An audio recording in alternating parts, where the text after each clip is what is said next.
Hey everyone, and welcome back to What's the Plan, the podcast where we dive into the matters of our careers in the architecture and urban planning field. I'm Hayley. And I'm Andrea. So, Hayley, what's the plan this week? This week's plan is all about street safety. Yeah, so at the time of recording this episode is actually April. However, the past month of March, we've seen both an increase of women voicing their fears and concerns about being in public spaces alone, as well as fears and concerns from the Asian American and Pacific Islanders community being in public due to the increase of xenophobia and violence. And while we understand that in the scenarios previously mentioned, it is people, the offenders, that are the ones that are creating the lack of safety in our public spaces. But unfortunately, that is something that it's out of our wheelhouse, something we cannot directly contribute or assist in, but that got us thinking. Given how spaces in the built environment are designed and created by planners and architects, whether it's intentional or not, our industry does play a part in creating unsafe spaces, some of which we're going to talk about now. Yeah, so intentionally, there are two main branches of ideas or design philosophies that contribute to this idea, and the first one being disciplinary design. And when you look at like a definition, like a textbook definition of what it is the direct or prohibit certain types of behaviors within a given space, and this is done in two distinctive elements. And the first one is like architectures of control, which physically prevent or direct a certain type of behavior. And the second one is designs that regulate users' behavior through the psychological effects of the surrounding built environments. So some examples of this would be like a physical interpretation would be like as simple as the implementation of fencing or gates and pathways to lead people in a certain direction or prevent them from accessing restricted areas. Some are windows that are often placed at a certain height to prevent like people like students from becoming distracted by events outside. And another quite drastic event is Robert Moses from New York, who built highway bridges along roads to the beaches in Long Island so that buses could not pass under those bridges. And that assured that only people using cars, which is mainly people, non-colored people, would only be able to use those certain public beaches, and therefore restricting like access to users. And other more designs are the panoptical prison designs, which is a circular design with a central watchtower and is designed to make the prisoners feel like they're constantly being watched.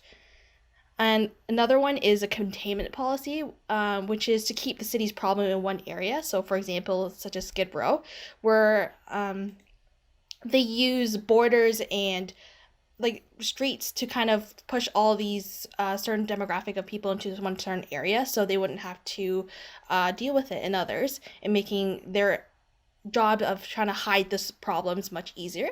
And actually a filmmaker and a journalist that I actually watch a lot on YouTube named Johnny Harris, he uploaded a very informative video on the city planning policies that kind of resulted in the depreciation of this area. So if you're interested in learning more about that, you can like check him out.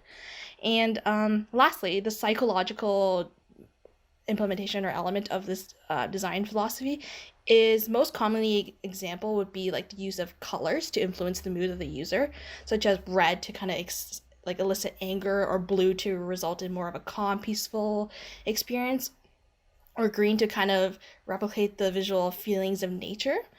And another would be using narrow streets, which had once been widely used by revolutionaries such as like barricades effective, were like replacing narrow streets with broad boulevards and avenues, making people that go on the streets feel like a less like direct control of their environment because they're in such a large space.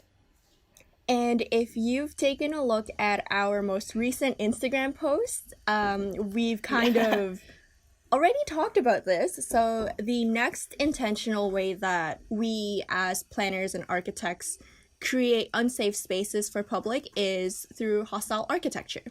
So if you don't know what hostile architecture is, it's an urban design strategy that uses elements of the built environment to purposely guide or restrict behavior, particularly to prevent crime and protect property. This concept derives from the design philosophy known as crime prevention through environmental design, or CPTED for short. And we'll get into what CPTED is a little later on in the episode. But that's important to know for understanding what hostile architecture is.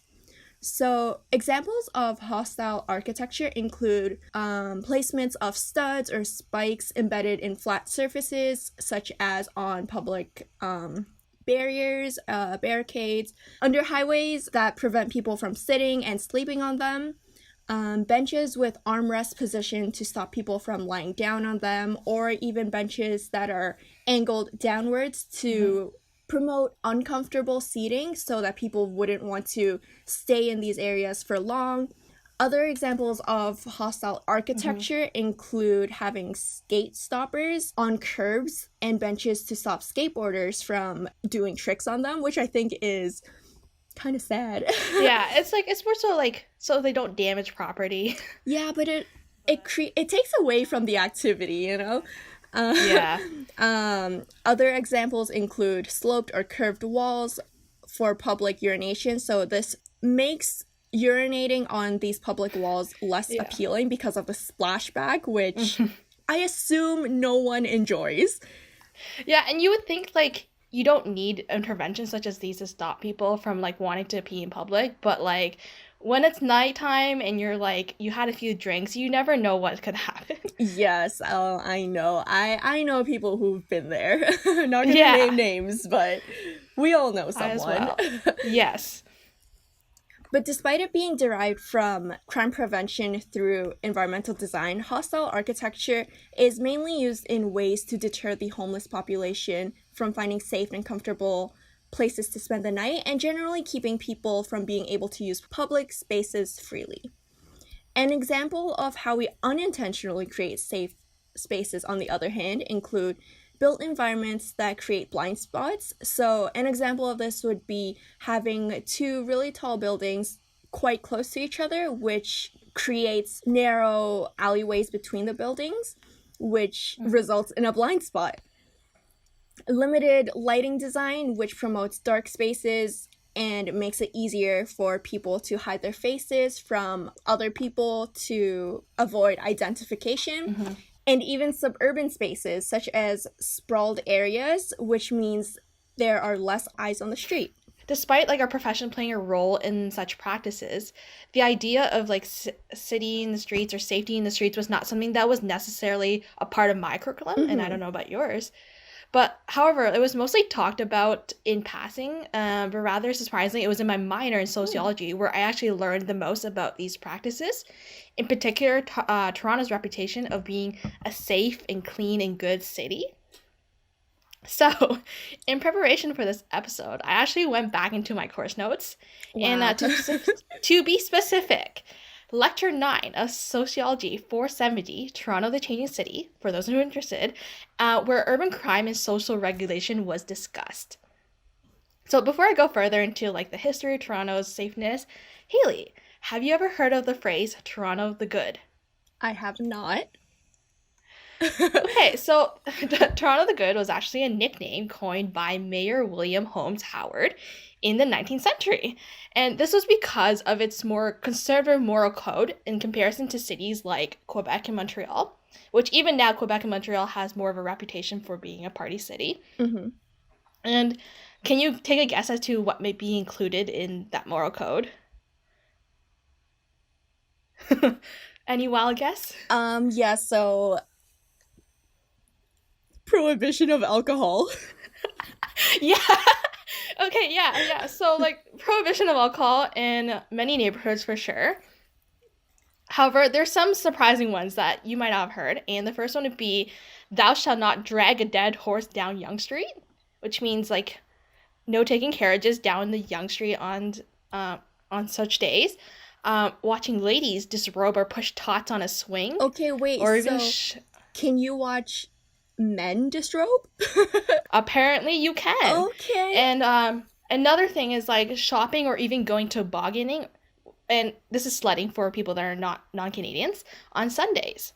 Wow, okay. So yeah, so there's a lot more from the 1989 book of Toronto the Good, which is like a social study into the Queen City of Canada as it is, and this is also a lot from the 1906 Lord's Day Act. So Not only did these include like moral codes, Mm-hmm. this also this idea of being Toronto the Good also included in the neighborhood now known as the Ward, in which in the late 1800s and 1900s developed into a large-scale immigrant settlement. So as it was known for being quite cheap for rooming housing and its proximity to employment, it became one of the most densest and most overcrowded neighborhood of all of Toronto. And because of that, because of its crowd, it was quite unkept, and the conditions incited quite a moral panic for the very conservative Toronto, and therefore it resulted in the 1911 Hastings Report, which determined regulations for safe housing conditions. And for the most part, these policies were more so like regulating people's actions rather than like the actual built environment. However, fast forward to the post-war era, the discourse about urban spaces and who uses them and what for activities became the main focus of the city planning of Toronto. So a paper was actually published during this time, as it was found that the notions of like mortality and sexuality led meaning to local geographics and amusement, which means like certain areas of neighborhoods were associated with a certain idea, and because it was not an unclean idea, it was not good, and it required safety to clean up that street. So therefore, the city decides to do a little cleanup of crude neighborhoods by one, locating places of entertainment such as amusement parks and playgrounds along the waterfront and Toronto Islands. And the second is removing places of sexual potential, which was often found on the West End and Sunnyside, and also converting that land into a superhighway, which we now know as the Gardiner Expressway, therefore geographically cutting Torontonians without cars to the waterfront, so they cannot access those places of amusement. Therefore, they cannot enjoy amusement. Wow. Which is quite harsh. Yeah. Yeah. Yeah. It was sort of the same idea as like I mentioned earlier with Robert Moses and like building bridges to cut off people who did not have access to cars. Wow. But yeah. But on like a lighter note, a more subtle way that Toronto used to regulate public spaces were these things called morality lights, which are like big spotlights, like street lights that were affixed to school buildings and mounted onto some parks. Which was quite useful in protecting properties from being vandalized, but intended to prevent schoolyards from actually becoming lovers' lanes, so people wouldn't congregate at night. And a prime example of this is somewhere that you and I have actually both visited before several times, and it's actually yeah, we actually went there throughout high school too, and not knowing the history of this place, but it's actually Philosopher's Walk on the University of Toronto campus behind the music building. Oh, wow, okay. So like during the daytime, it's quite a pleasant place. It's a little pathway for people to meander. There's a lot of lights. There's a lot of trees, old trees that kind of provide coverage. So it's a nice place to walk. And because of that, it was also known as Lover's Lane. However, at night, because it was kind of, you were hidden by the trees and you're kind of like off the main street, it became also known as Lover's Lane. So big spotlights were installed to prevent people from like gathering there. So with that being said, like soft landscaping such as bushes had to be removed in like parks such as those to prevent obstruction of views. And another way to kind of prevent from like men and women from gathering or from like was a bylaw of establishing women-only facilities. And this is all to more so like the morality of safety rather than the actual physical emotion or feeling of safety. And in a way, these all lead to now where the idea there's a lot of anti-encampment policies that are on the rise in Toronto, because as Toronto continually wants to keep their streets clean. However, there's a lot to unpack there, so we'll save that for another episode.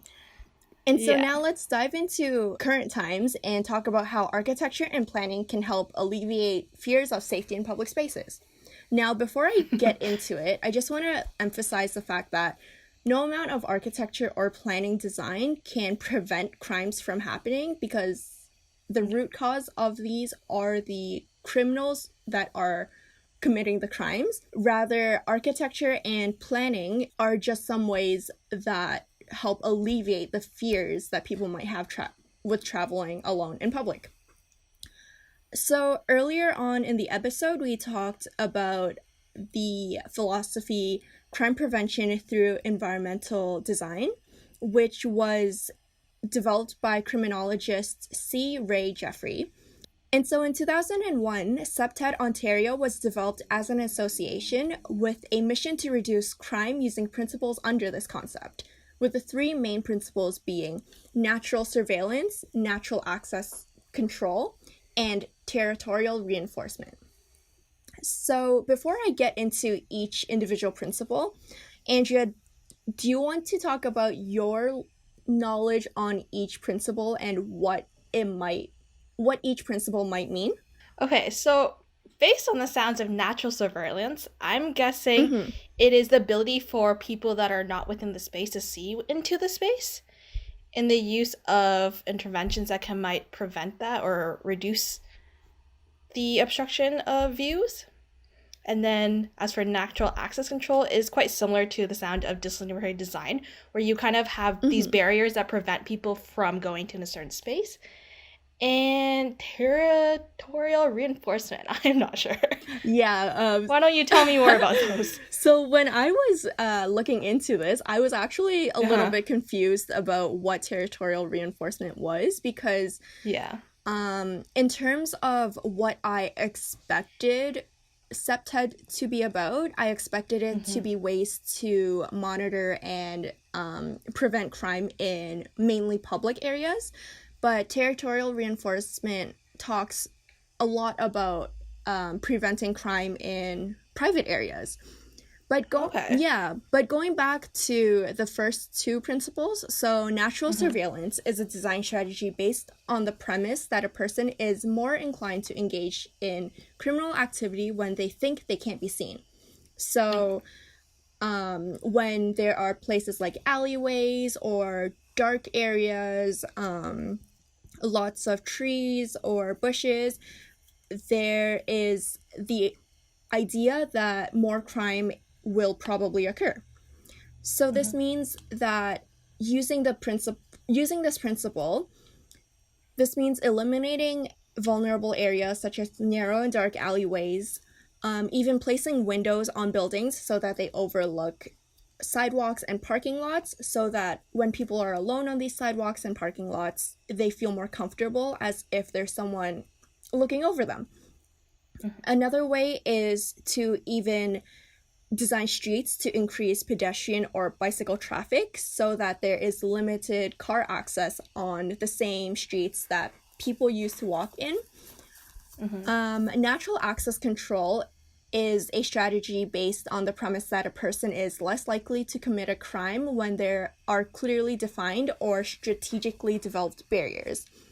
So this goes in line with what you mentioned earlier by creating clear pathways using pavements and grass to create a controlled area for people to walk through. Another way that this principle is used is by limiting unobserved access onto properties by only utilizing one point of entry or by gating off areas with natural landscapes such as bushes or even using mechanical forms such as gates. Now, as I said earlier, territorial reinforcement was or is mainly about preventing crime in private spaces. However, there is mention of preventing crime in public and semi-public spaces. And by using this principle, we can prevent crime in public spaces by implementing amenities in communal areas that encourages activity and use.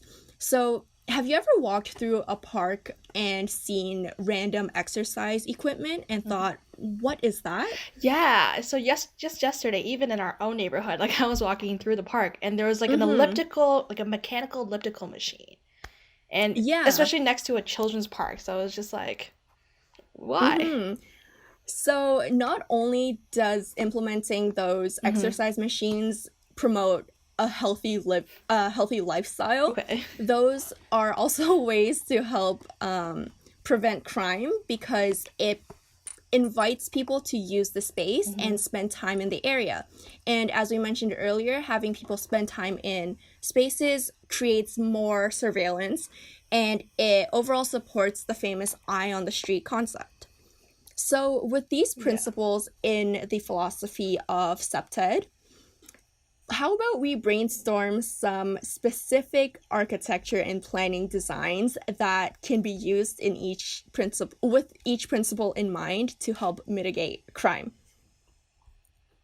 So starting with natural surveillance, Andrea, what do you think are ways that we can eliminate the narrow and dark alleyways between buildings? Well, for sure, one thing I think of is like controlling building height and Mm-hmm. controlling the natural openings, as you said earlier. Like it's already in the bylaws saying like, oh, you can only have a certain height in a certain area. However, I think we should also think about it not only as in like shadows, but also like blind spots Right, that for it sure. creates.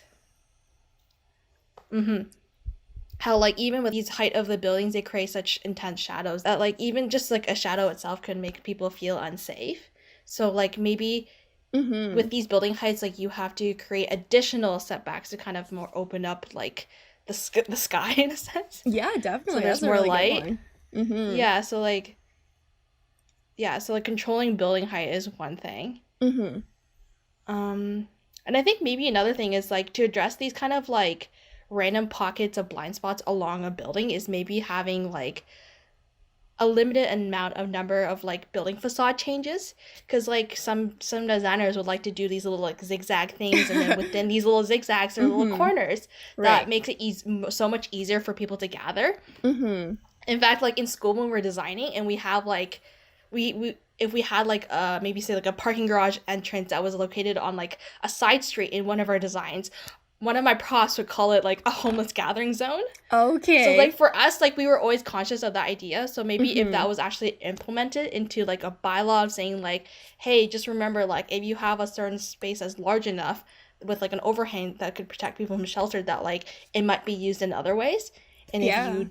if you don't mind that, then like you should make sure like if you don't mind that, that's fine. But if you do Mm-hmm. mind that, you should like design with that and design with like knowing that that would happen.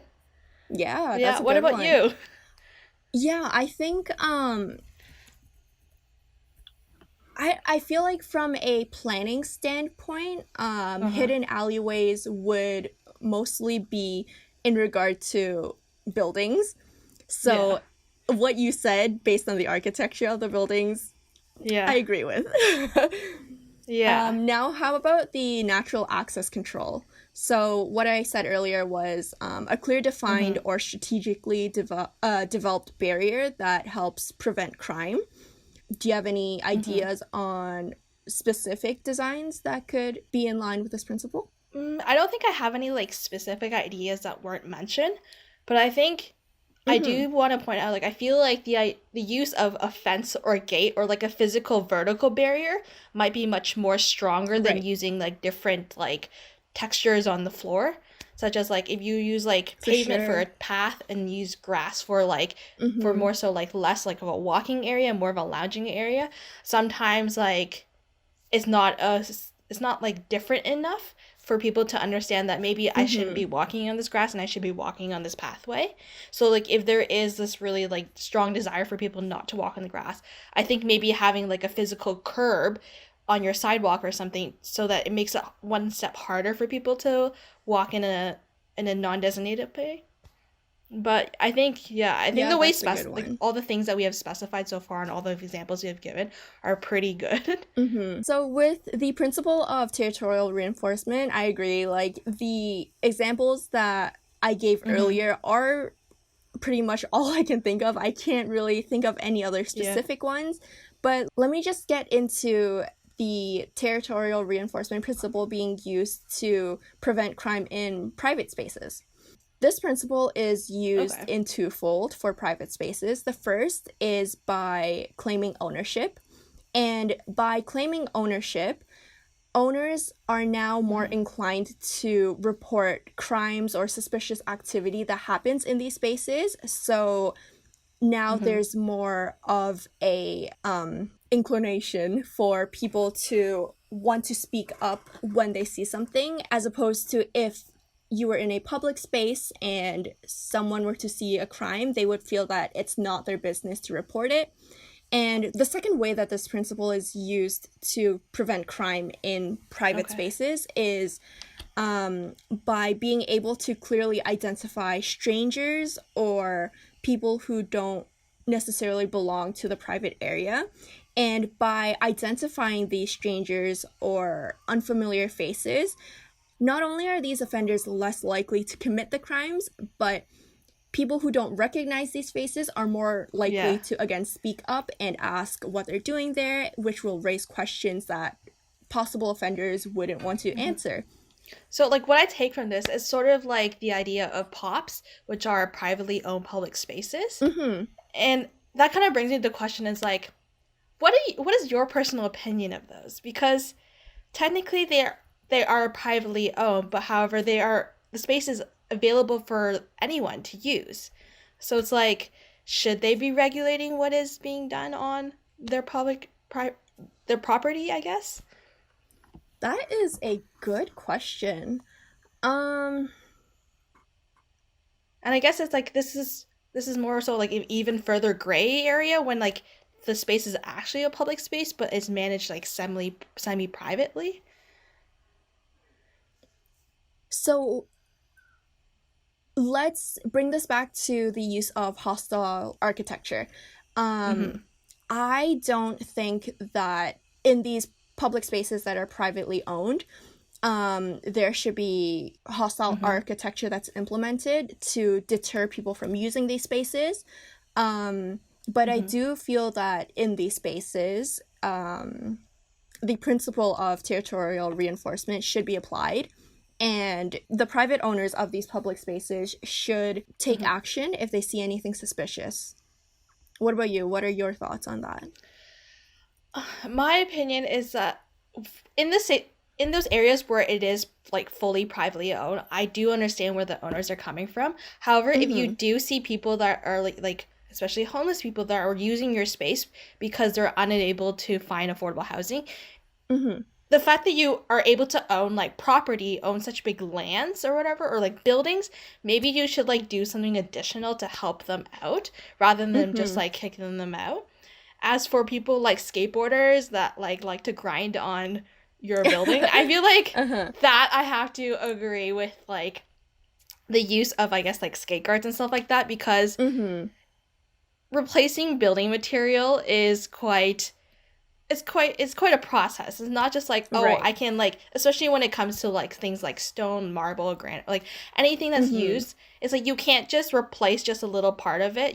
It's not that easy. It's a multi-step process because you have to like, maybe you want to match the material, you have to find the same one, and you have to like contact anyone that was involved in the process. So it's like, in that sense, I understand, but when it comes to deterring homeless people, I think that's not the solution or not the way to go. Yeah, I agree. Yeah, so I think that sums up our kind of discussion on safety in the streets and how planning and architecture both intentionally and unintentionally kind of contribute to such ideas. So that's the plan for now. Listen to our next episode to continue figuring it out with us. Yeah, and thanks for following along. And if you liked it, please give it a like and review, subscribe, or more. Until then, follow us on Instagram at What's the Plan for What's the Next Plan Is. We also have a LinkedIn page now, so go and like that. Yeah, please follow us. Thank you. Thank you. Bye. Bye.